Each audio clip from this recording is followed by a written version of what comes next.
Habakkuk 3 and verse 2, it says, "O Lord, I have heard thy speech and I was afraid." It says, "O Lord, revive thy work in the midst of the years. In the midst of the years, make known.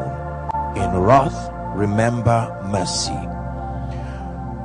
Revival is a concept that I think has been seldom understood by our generation.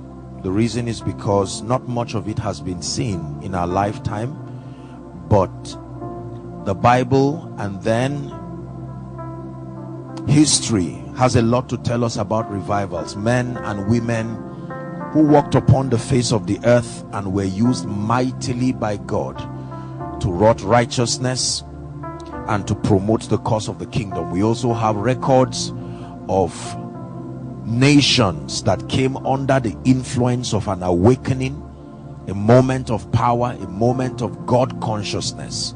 So write this very quickly. What is a revival? A revival represents an awakening. A revival represents a moment in time, either in the life of an individual or over a territory, where there is a heightened level of God consciousness. There is a heightened level of Christ consciousness. There is a heightened level of righteousness. There is a heightened level of the move of the Spirit. All of these factors represent revival. A heightened level of God consciousness, Christ consciousness, a heightened level of signs and wonders, an outpouring of the Spirit.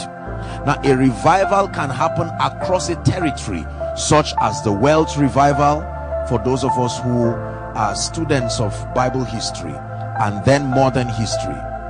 We have the Azusa Street revival, and those of you in Canada, that's not far from you. It was in the US, so it's history that you know. A moment in time when the power of God moved so mightily across territories.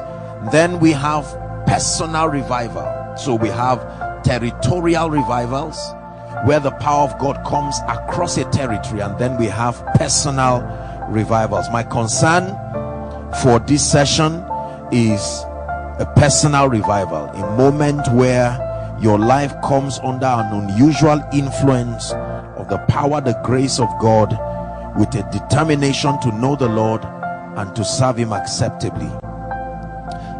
It says, "Revive thy works even in the midst of the years." There are keys, very quickly, that control revival. It looks as though in every generation there seems to be a group of people who God would find and anoint in an unusual way to do mighty and great things even for the kingdom.